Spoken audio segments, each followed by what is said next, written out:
Welcome to Resilience Plus Rise, the podcast wherein we talk about changing adversities into triumph, making use of what is present in front of us.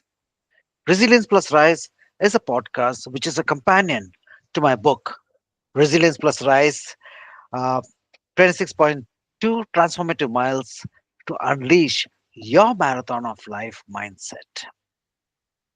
Here we talk about stories that reflect hope, perseverance, and as I mentioned, the walk of ordinary people who have done a little more extra, and we call them extraordinary.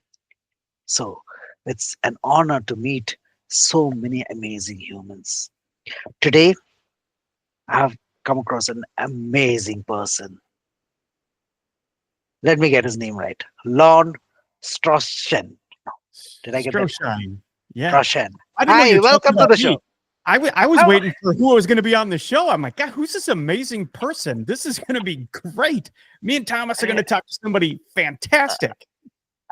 So okay, let me talk about Lon. Now Lon, he has this coaching session called as normal 40, a lifetime to something, and he doesn't talk about just anything but something that defines you, that makes you different.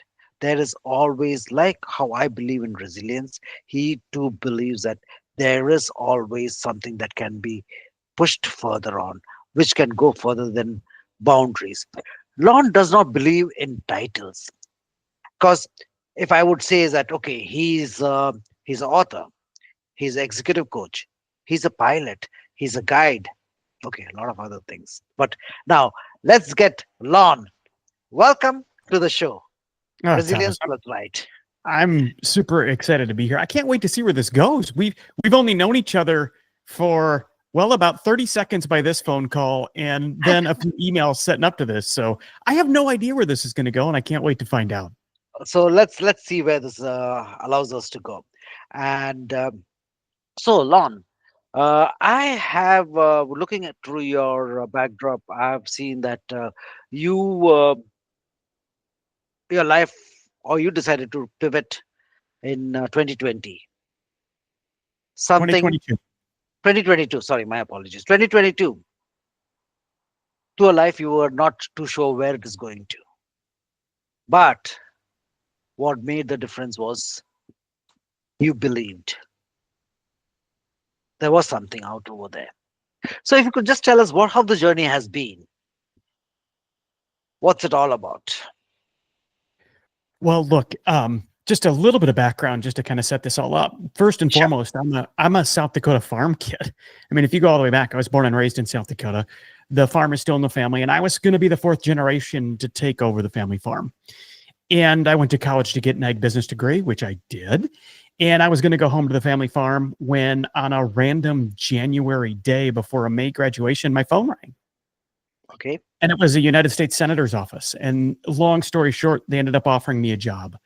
And I wrestled with that. Do I go home and take over the family business as the fourth generation? Or do I take this opportunity that probably is never going to find me again?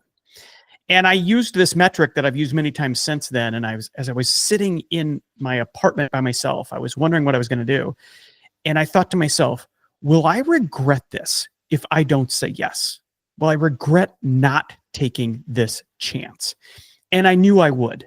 And so I did the hard thing for me at the time. I said yes to the job, working for U.S. Senator. And I went home and told my family that it wasn't now, it at least wasn't now, and maybe not ever, was I going to come home to the family farm. So that was my first trade. My second trade, and I'll move through the next few a little bit quicker, but my next trade was from the U.S. Senate. I was starting a family into banking. And then from banking, one of my clients was the incoming CEO of a public company in my hometown. And he transitioned me out of the bank and into an executive role in a public company. And each time these opportunities found me, and that's key, each time they found me, I had this decision to make. Would I regret it if I didn't try?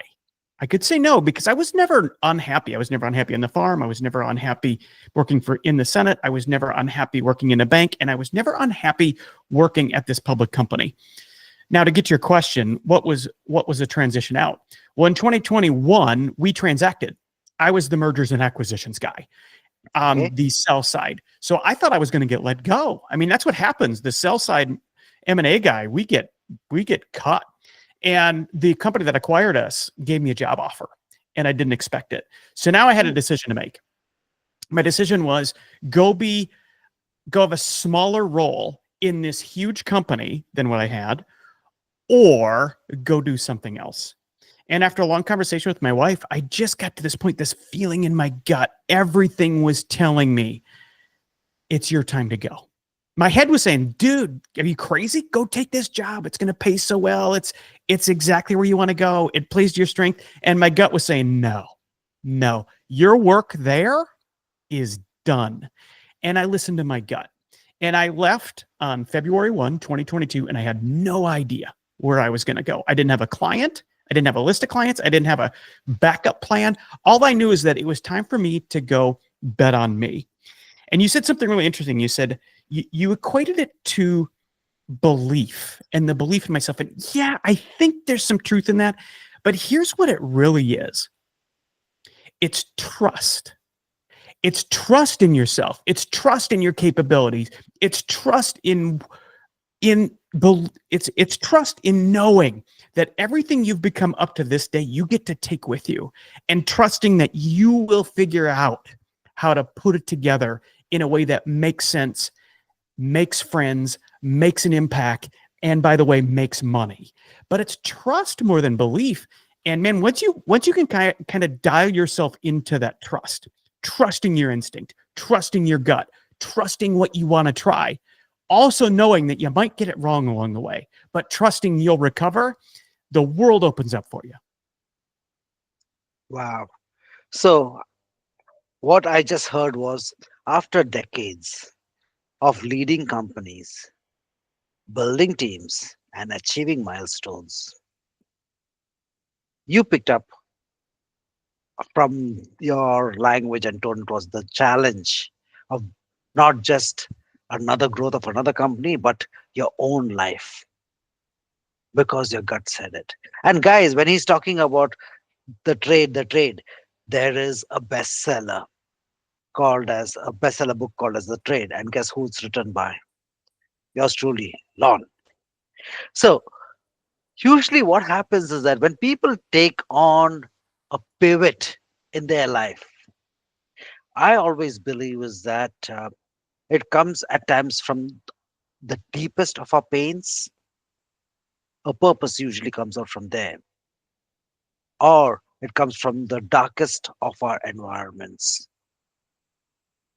But what you just said was, it seemed to be going good, except for the fact that you never knew what was your next step. But were there some life defining moments that, even though work in today's world was given to you in a golden platter, forget about a silver platter, it was given to you in a golden platter, you decided, no, that's not what I'm going to do? So was there something which your gut, because that's your true north, end of the day? It's such a good question. I want to say two things about it. Even my decision to leave W-2 and to just jump out of the airplane and figure out how to make a parachute on the way down, even that came back to this same central question, Thomas. Would I regret it if I don't? Would I regret it if I don't? And for me, it was, would I regret it if I didn't bet on me? Would I regret it? Deep in my gut, I believed that through all of the success, and I think your listeners are going to relate to this. If you've had success through companies, if you've had success and you've done what you needed to do to get to the next level, to get to the next promotion, to climb and do all those things, there's a part of you in every one of those moves that kind of Mhm. gets parsed off. You get rounded down. And the voice you had when you were 24 is different than the voice you're able to have when you're 34. And when you're 34, it's different than the voice you're able to have when you're 38. And when you're 38, it's the voice you have is different than what you're able to have when you're 44 because you become part of your organization. And that's not necessarily a bad thing. But after a while, the problem is you forget what it sounds like when you get to sound like you. And in my gut, Thomas, I knew that as much as I could have stayed in my office and continued to make good money, I knew that I was no longer able to sound like me. And I knew that I wanted to try. I wanted to try to bet on me. I wanted to see if my voice, purely, my voice without having to fit into the culture of my company, without having to fit in the culture of my boss, without having to fit into the culture of my shareholders, without having to fit into the culture of the industry we serve. If my voice, as it sounds, as it comes out of me, is that enough? Do I remember what it sounds like to sound like me? And will I regret it if I never find out if I really could have used it? And I would have. I sat on my desk and said, if I don't take this exit, if I don't try, I'm going to get to the end of my life and I'm going to look back on this day at this moment when I knew I should leave and I decided to stay. And I'm going to say, dang it, I wish I would have tried. And I decided in that moment, look, I'm just not going to tolerate that. So I left. I said there's Okay. 2 points. That's point number one, to know what it sounds like when you get to sound like you and chase a dream. The second thing is you talked about this thing that springs out of you, usually from a failure or a low point. And I can't tell you how true that is. You know, you go to LinkedIn and pick any one of the 80 million people who are on LinkedIn, or probably 380 million, whatever. And you're going to see their resume. You're going to see everything about them that you want to see. If you go to apply for a job tomorrow, you're going to hand them a resume, and everything that you want them to see is going to be on there. And it's going to be the thing that you think is going to be the thing that sets you apart. It's going to be the thing that gets you the job. It's going to be the thing that helps you set out. What happens, though, every time is that it's the thing that isn't on your damn resume. It's the thing that isn't on LinkedIn. It's the thing that is on what I call your second resume, the stuff that you've been trying to hide, the stuff that you've been trying to shield others from knowing about you. It's that stuff that actually set you apart. It's that stuff that's actually prepared you for who you're here to be next. It's that stuff on your second resume that give you a voice. So, guys, over here, what Lon just mentioned, and let me tell you a story. The way I connected with Lon was not about his credentials or not about the number of people that he was following, but there was one article which connected me to another human. He was he had written an article wherein he was working towards helping a human, a lovely human who passed away by the name of Nightbird, or Jane Kristen Marczewski. If people who do not know about Nightbird, go back to American Idol, right? America's Got And Talent. yeah, America's Got Talent. And search for Nightbird, Nightbirde. If that does not move you or shake you, I don't know what to say. But Lon reached out to her brother to do a better good. And that's what got my attention. As Lon mentioned, this podcast was never in the picture. And I did not think that he would even come and be a guest onto my event. But what I realized that humanity lives. It's not that he has got everything going great for him, but there is a human behind that bowler hat and that wild T-shirt of that he has got, a simple wild T-shirt. It's I just have a multi always guitar T-shirt. It's pretty tame in the grand scheme of things. But all right, I'll take it. ready to take on. But for me, as per one of my philosophy has always been is that we all are angels with one wing. When we hold another, that's when we learn to fly, or that's when we fly higher. And when I saw that about Lon, I said, if not anything, let me just connect with him and see what happens and where this leads to. So with this, I come to the next topic.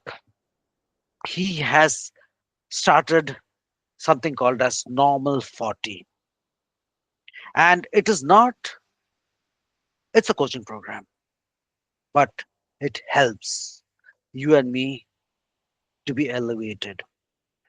He has trained a lot of people.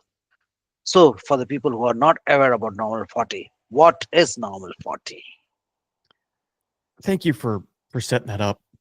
I want to double down on something you said about Nightbird. Go to America's Got Talent. Just Google America's Got Talent and Nightbird. One of the questions I ask people as they come into my universe when they're kind of lost. Well, let me answer your question first. I'm sorry. Let me put some order to this. What is Normal 40? Normal 40 isn't a company. It's not a business. It's not a coaching platform. Normal 40 is a feeling. It's a feeling that elite performers get and they don't even really want. It's this feeling that finds leaders and doers and people who have dedicated their entire life to a single person, business, or profession. These are problem solvers. They've lived life by the book. They've helped the people around them. They're relentlessly loyal, and most of them have outperformed their own expectation. And they get to this place where they've achieved what they set out to achieve. When they decided at age 18 or 21 or 24, I'm going to be this, be it a doctor or an attorney or an accountant or a mechanic, but they've achieved whatever they set out to get. They arrive at this place after doing it for about 20 years where they say, is this what I'm here to be? Is this really what I'm called to do next? I'm living the best days of my life. If I'm 45, these are the best days of my life. Is this how I want to spend them? And then in the moment this flashes into their gut because they feel it in their gut in a Sunday pit and it's calling them out. They think to themselves, well, dang it, if this is it, shouldn't I just be thankful? Shouldn't I just be happy that I have my job and my income and my team? What's wrong with me to want something other than what I've wanted? And this tussle goes back and forth. Mm-hmm. And so most people get to this place and they arrive at this decision point where there's a fork in the road. And they say to themselves, I would trade what I've got. Even though I don't hate it, I would trade it. The problem is I don't know what I would trade it for. I don't have any clarity. I've forgotten how to dream. I forgot what I used to want to be when I was 15 or 20 years younger. And by the way, I'm making too much money to go chase it. What do I do? And so Normal 40 is this place where people arrive and show up. And what I do is I create a community and I involve myself in things just like your podcast here, Thomas, to let people know a few things. One, it's normal. That's why I call it Normal 40. You're going to go through it. Two, you're not going to want to tell anybody about it because it's embarrassing. Because who has so much and feels so little? Who do you tell? Who's going to feel sorry for you? So it's normal to not want to tell anyone. And by the way, remember what I said? You're the problem solver. The last thing you want to be for anyone is the problem that needs to be solved. So you just kind of sit there. And what I'm trying to do is break down the door. I'm trying to go, hey, I'm talking to you. You've got a problem here, and there's people who are navigating this. They're all around you. You don't have to hire me, and I'm not trying to get you fired. I just want to create a place where you can have a community, and we can come in and talk. You can book a free call with me just to ramble. And I want to tie this back to Nightbird. One of the questions I ask people who are just like the person I described to you.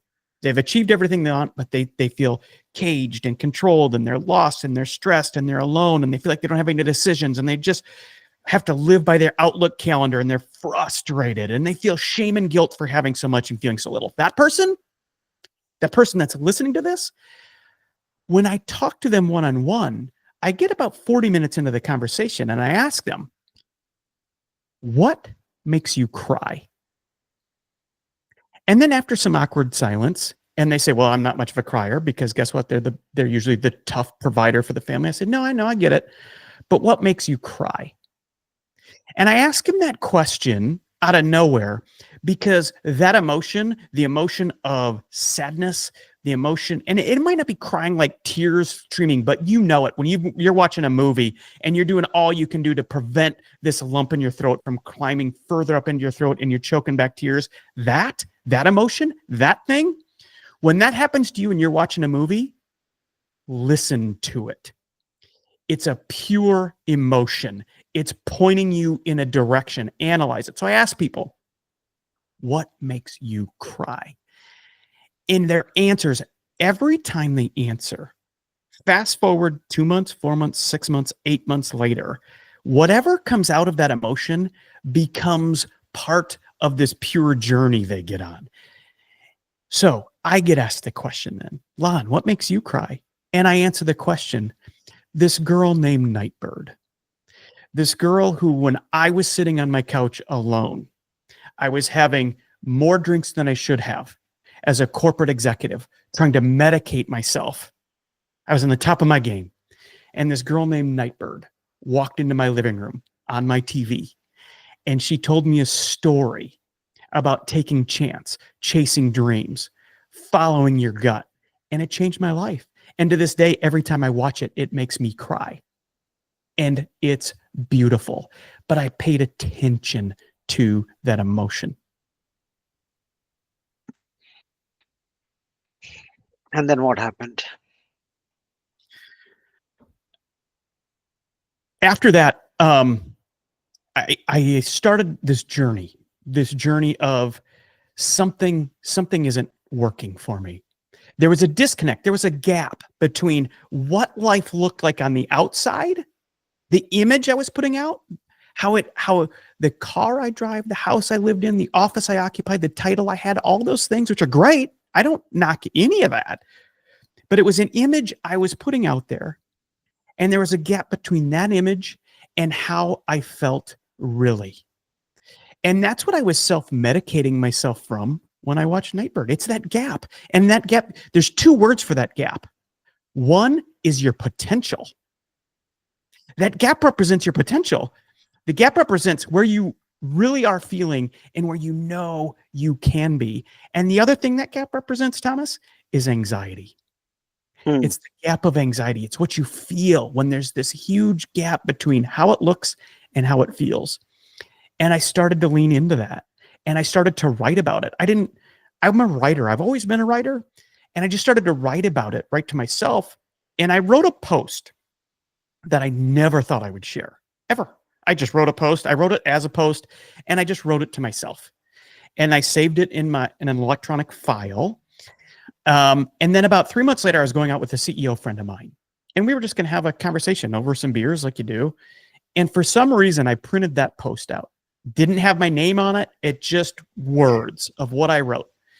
And I went out. His name is Darren. And Darren and I went out. And we're chit-chatting. I said, hey, man, can I have you read something? Now, keep in mind, he was a CEO, a very successful CEO. He still is, in fact, a very successful CEO of a very well-known establishment in my hometown in Sioux Falls, South Dakota. And I slide this piece of paper across to him, and I just let him read it. I don't set it up. He certainly doesn't know I wrote it. He doesn't know anything about it. It's just words on a page. And it's quiet for a while, and he reads it, and he picks up the piece of paper, Thomas, and he throws it back at me. And he said, who wrote this? And I said, why? And he said, because whoever wrote this just described exactly what I'm feeling. The loneliness, the discontent, the feeling like there's more to give, feeling like I'm settling, feeling like I don't have control over my best days of my life, and unsure about what to do about it. And I said, Darren, I wrote it. And he looked at me and he said, you feel all those things? I said, yeah. And I looked at him and I said, you feel all those things? And it was that moment that I realized there's something here.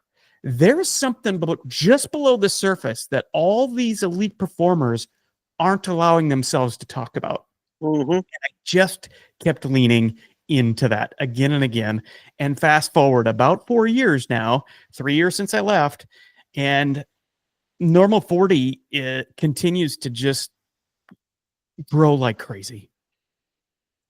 Wow. Best wishes on that. uh, I just got into the memory of Nightbird, so that's just sorry about that. When you, or I don't say you discover, because all of us, I believe, is that we are always on a path of discovery. When we realize we have come to the end of the path, there's something else, which another door which opens up. What suggestion would you tell people, the listeners, who are in that mind frame, is that they do not feel achieved?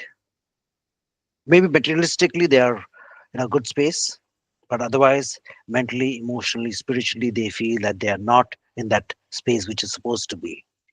What's the suggestion that you would give them, or what are the tips that you would ask them to, which could be done day to day, or some piece of, because I'm not saying it as advice, because I myself, I do not like anybody advising me, but what are the life lessons that you would tell them to think over?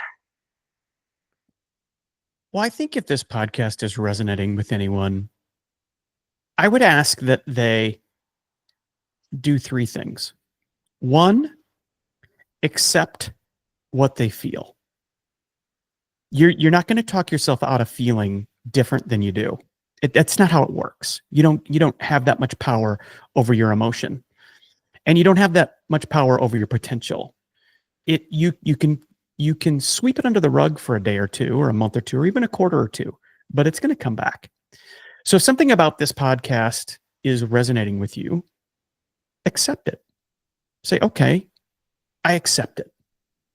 Then the next thing you do is harder. You've got to permit yourself to doing something about it. And there is an element of permission. You've got to give yourself permission to try something new. You've got to give yourself permission to talk to someone you haven't shared this with before. You've got to give yourself permission to get a little bit more vulnerable about what you're feeling. You got to give yourself permission to maybe hire a coach, maybe find a mentor. You got to permit yourself to do something today that you didn't do yesterday. Then, step 3, you have to take an action. Hire a coach, find a friend, go to a class, get a therapist. You got to do something. And this one's the hardest one because it gets a little bit public. It gets a little bit Hmm. public when if you start a podcast, if you start a blog, if you start taking on a client on the side, it gets a little bit public. But you have to do those things to give yourself what you really need, which is an option, a plan B, something you're testing, something on the side. It might not be it, but it might be exactly it. The fact of the matter is, it's going to teach you a lot. So accept how you're feeling, permit yourself to doing something about it, and then taking action. Wow. Alon, just being mindful of the time, I will just have. I don't want to say thank you, but well, guys, what you have just heard is a beautiful lessons on how to break the mold.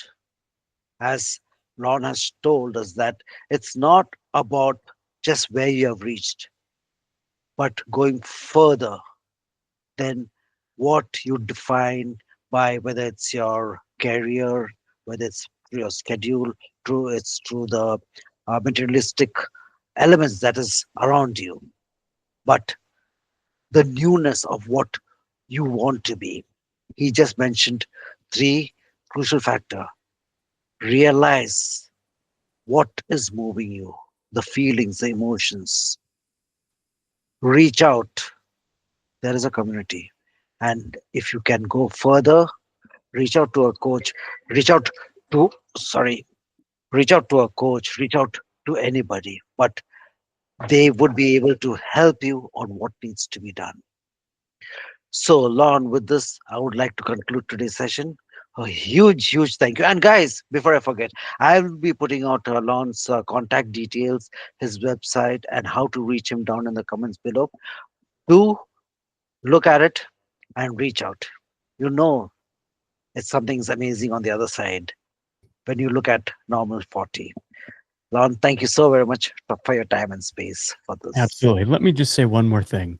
Sure. You asked, you made mention off the top that you don't know why I said yes, why I showed up. Um, and the answer is so simple. Because you asked. That's it. You asked. So when you're, for the person who's overthinking what it means to accept how you feel, permit yourself to do something, and then act, Thomas asked. That's an action. And look what's come out of it in 30 minutes. Don't overthink the action. Don't let yourself fall into the trap. Just ask. You'll be amazed at who's going to show up. Make a real friendship, make a real connection, and just let it unfold. It's going to change your life. So, Thomas, thanks for asking, man. Thank you. Thank you so very much. Let me just stop the recording. Oh my God, it's fantastic.